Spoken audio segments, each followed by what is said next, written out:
कविं कवीनामुपमस्रवस्रवं ज्येष्ठराजं ब्रह्मणस्पद आनशृण्वन्नोतिभिस्सीदसादनं प्रणो देवी सरस्वती वाजिनीवती वीणामवित्रयवतु गणेशाय नमः सरस्वत्यै नमः श्रीगुरुभ्यो नमः हरिः ఓం ఓం శ్రీమాత్రే నమః.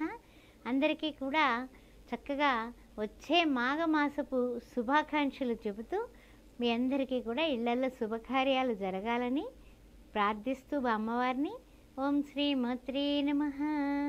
మాసఫలాలు కార్యక్రమానికి స్వాగతం సుస్వాగతం. ఫిబ్రవరి మాసంలో ఏ విధంగా ఉండబోతోంది ద్వాదశ రాశుల వారికి తెలుసుకుందాం. మరి ఓం శ్రీమాత్రే నమః. ఆస్ట్రో భాగ్యలక్ష్మి అనే ఈ ఛానల్ని సబ్స్క్రైబ్ చేశారా? చేయకపోతే వెంటనే చేయండి. అంతేకాకుండా జాతకాల నిమిత్తం ఏదైనా సి సెక్షన్కి కానీ లేకపోతే కుంభ వివాహాలు కదలి వివాహాలకు కానీ మీరు నన్ను సంప్రదించవచ్చు. శ్రీ సౌభాగ్య మ్యారేజ్ బ్యూరో కూడా గత 16 సంవత్సరాలుగా మేము రన్ చేస్తున్నాము. దాని నిమిత్తం కూడా వివాహానికి పెళ్లి సంబంధాల కోసం కూడా మమ్మల్ని సంప్రదించవచ్చు క్రింది నెంబర్లలో. ఓం శ్రీ మాత్రే నమః. ద్వాదశ రాశుల వారికి కూడా మాసఫలాలు ఏ విధంగా ఉండబోతున్నాయో చెప్పుకుందాం. మరి మొట్టమొదటి అసలు ఈ నెలలో ఏ గ్రహాలు మార్పులు చేర్పులు ఉంటాయా అన్నది మనం ఒక్కసారి పరిశీలిద్దాం. మాసఫలం కార్యక్రమంలో ఫిబ్రవరి నెల చంద్రుడు ఎక్కడ ఉన్నాడు అంటే గోచార చంద్రుడు చూస్తే కన్యారాశిలో కేతువుతో కూడి ఉన్నాడు. ఆ తర్వాత మనం చూసినట్లయితే కనుక లగ్నాత్తు మేషరాశిలో గురువు ఉండడం, ఆ తర్వాత గురువుకి షష్టమంలో చంద్రుడు కేతువు ఉండడం, ఆ తర్వాత చూసినట్లయితే నవమంలో కుజుడు బుధుడు శుక్రుడు ఆయన ధనస్సులో ఉండడం, ఆ తర్వాత మకరంలో రవి, మకర సంక్రమణం జరిగింది కాబట్టి మకరంలో రవి, తర్వాత శని భగవానుడు చూస్తేనేమో మనకి కుంభరాశిలో మీనరాశిలో రాహువు. ఈ విధంగా ఉంది గ్రహ సంచారం. అయితే ప్రజెంట్ ఏ గ్రహాలు ఈ మాసంలో అటు ఇటుగా మారబోతున్నాయి, ఎటు మారబోతున్నాయి అనే విషయాన్ని ఒక్కసారి మనం చెప్పుకుందాం. 1వ తారీఖున మధ్యాహ్నం బుధుడు మకరంలో ప్రవేశిస్తున్నాడు. అదేవిధంగా 5వ తారీఖున రాత్రి కుజుడు మకర రాశిలోకి ప్రవేశిస్తున్నాడు. 11వ తారీఖున తెల్లవారుజామున శుక్రుడు మకర రాశిలోకి ప్రవేశిస్తున్నాడు. అదేవిధంగా 13వ తారీఖున మధ్యాహ్నం రవి మకరం నుంచి ఆయన కుంభంలోకి ప్రవేశిస్తున్నాడు. ఆ తర్వాత 19వ తారీఖున తెల్లవారుజామున బుధుడు ఆయన కుంభంలోకి ప్రవేశిస్తున్నాడు.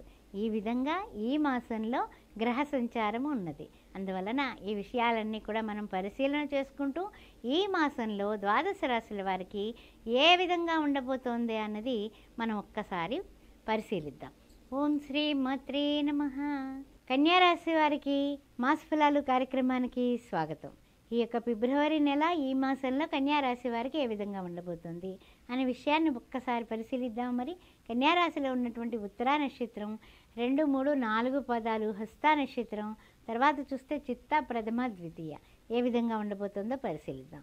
ముఖ్యంగా చూసినట్లయితే ఈ కన్యారాశి వారికి క్రిందటి మాసం కన్నా కూడా కొంచెం మానసికమైన చికాకులు తగ్గుముఖం పడతాయి. అంటే కిందటి మాసం మనం తీసుకున్న టెన్షన్స్ అన్నీ ఉన్నాయి కదా, ఆ టెన్షన్స్ అన్నీ కూడా పోయి ఈ ఫిబ్రవరి నెలలో కొంచెం ప్రశాంతత అనేది చిక్కుతుందండి. మానసికమైన ప్రశాంతత మనిషికి చాలా అవసరం, మీకు తెలుసు కదా. అందువల్ల మానసికమైన ప్రశాంతత మీకు చిక్కి చికాకులు కాస్త తగ్గి మీరు ప్రశాంతంగా ఈ మాసం మొదలు పెడతారు. ఆ తర్వాత చూసినట్లయితే కనుక కొన్ని విషయాలలో అంటే ఏమిటి, కొన్ని విషయాల్లో విద్యార్థులు చదవక కూడా మీకు చికాకు కలుగుతుంది. వాళ్ళ టార్గెట్ పెట్టి వాళ్ళు కూర్చోబెట్టి వాళ్ళని గట్టిగా చదివించండి. ఇందులో ఏం మొహమాటం లేదు. వాళ్ళు గోల్ రీచ్ అవ్వాలన్నా పరీక్షలో పాస్ అవ్వాలన్నా మీరు గట్టిగా ఉండడం అనేది చాలా చాలా ముఖ్యమైనటువంటి విషయం. తర్వాత ఏంటంటే యంత్రాలు దగ్గర పనిచేసే వాళ్ళు కార్మికులు కానీ, అదేవిధంగా బళ్ళు కార్లు సైకిళ్ళు ఏదైనా సరే ద్విచక్ర లేకపోతే చతుర్చక్ర ఏది వాడినప్పటికీ కూడా కాస్త డ్రైవింగ్లో జాగ్రత్తగా ఉండండి.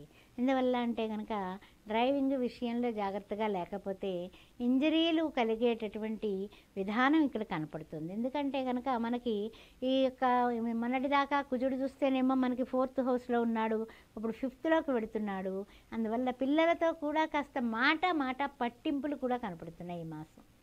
అందువల్ల కాస్త జాగ్రత్తగా ఉండండి. అన్ని విధాలా కూడా మనకేమిటంటే కనుక కొన్ని మాటల్లో కానీ మాఘమాసం వచ్చిన దగ్గర నుంచి కూడా అవతల వాళ్ళు తిరగబడి మనం మాట చెప్తారు. మనం నిజంగా ఏం అనకూడదు, పిల్లలు పాపం అది ఇది అంటాం కదా, వాళ్ళు మాత్రం వాళ్ళు చెప్పే మాటలకు మనకు కోపం వచ్చేస్తుంది, చిరాకు వచ్చేస్తుంది.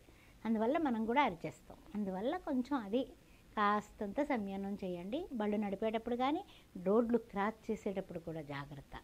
అదేవిధంగా కోర్టు వ్యవహారాల్లో కూడా అవతల వాళ్ళు ఏదైనా వాగ్వివాదాలు చేసినా, వాదోపవాదాలుగా ఎవరైనా మధ్యవర్తి చెప్పినా మీరు పూర్తిగా నమ్మేసి వాళ్ళ మీద ఆధారపడకండి. మీ సొంత బుద్ధి, సొంత నిర్ణయాలు తీసుకోండి.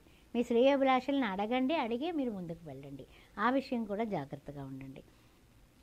తర్వాత తన కోపమే తన శత్రువు, తన శాంతమే తనకు రక్ష, దయ చుట్టంబో అంటూ ఉంటాం కదా. అందువల్ల కాస్తంత సమయం మనకి కోపాలు తాపాలు పక్కన పెట్టి మనం ఇంట్లో వాళ్ళని, మనకి కావలసిన బంధుమిత్రుల్ని కాస్త శాంతంగా ప్రశాంతంగా పలకరించడం అనేది చెప్పదగిన సూచన. అది బాగా గుర్తుపెట్టుకోండి. నిజంగా వాళ్ళ మీద కోపమే ఉంటుంది, చిరాకే ఉంటుంది, కానీ బయటకు ప్రదర్శించకండి. లౌక్యంగా ఉండండి. లౌకిక జగత్తులో లౌక్యంగా ఉన్నవాడే రాణింపగలుగుతున్నాడు. ఇప్పుడు మనం సమయానికి తగ్గట్టుగా మనం మాట్లాడుకోవాలి కదా, ఆ విషయాన్ని గుర్తుపెట్టుకోండి. తర్వాత ఇంకొక విషయం వస్తే కనుక మనకి కొన్ని మాటలు కానీ లేకపోతే జీవిత భాగస్వామితో కానీ ఏదైనా సరే వాగ్వివాదాలు అనేవి వచ్చేస్తూ ఉంటాయి.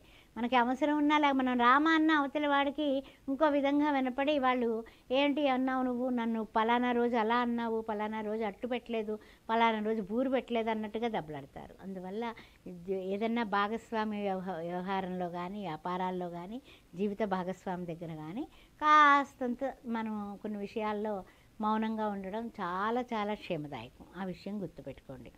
తర్వాత ఏంటంటే కనుక కొంచెం అనుకూలం బాగానే ఉందండి. పట్టుదలలకు మనం పోకుండా ఉంటే అన్ని విధాలా మనము మంచిగానే ముందుకు పెడతాం. కానీ ఏంటంటే మనం ఏం చేస్తాము, నేను చెప్పింది నువ్వు వినాలి అని గట్టిగాగిన పట్టుకున్నామా మనం పప్పులో కాలేసినట్టే. మనకి తెలియకుండానే మనం అవతల వాళ్ళకి మనం అలుసిచ్చినట్టు అయిపోతుంది. వాళ్ళు మన మీద తిరగబడిపోయేటటువంటి కార్యక్రమం పడతారు. ఆ విషయాలు గుర్తుపెట్టుకోండి. తర్వాత విషయంలో ఏంటంటే కనుక కొంచెం ప్రతి విషయంలోని కూడా వృత్తుల్లో ఉన్నా, ఉద్యోగంలో ఉన్నా, వ్యాపారంలో ఉన్నా కొంచెం క్రియలు అంటే చేసే పనులు వేగవంతం చేసుకుంటారు. మీ సమర్థత, మీ తెలివితేటలు, మీ యొక్క ఓర్పు, మీ నేర్పు అన్నీ కూడా ఎప్పుడైతే సమర్థవంతంగా మీరు చేసుకుంటారో, ఈ పనుల ఒత్తిడి అంతా కూడా మనం సమర్థించుకోగలుగుతారో మీకు అప్పుడు ఏం కలుగుతుంది, విజయం కలుగుతుంది. అంతటా కూడా విజయం కలుగుతుంది.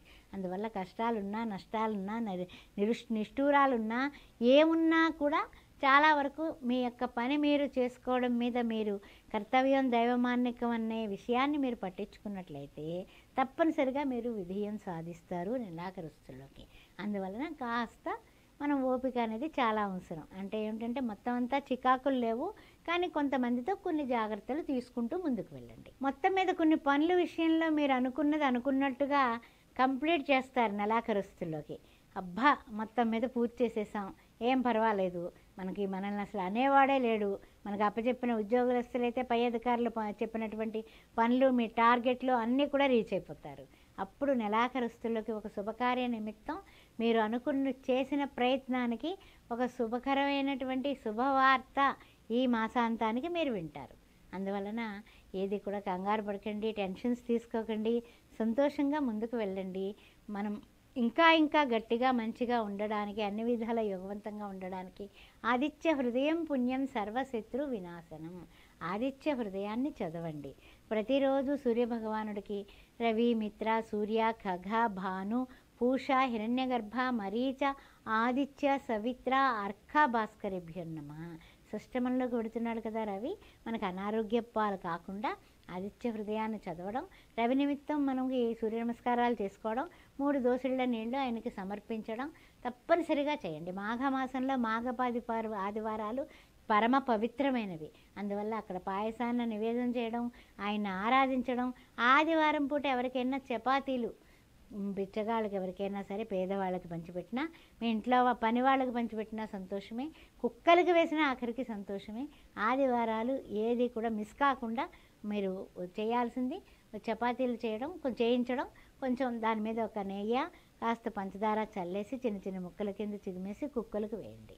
పేదవాళ్ళు కనిపిస్తే వాళ్ళకి ఇచ్చేయండి పంచదార వేసినటువంటి ఈ యొక్క నేతి చపాతీలు.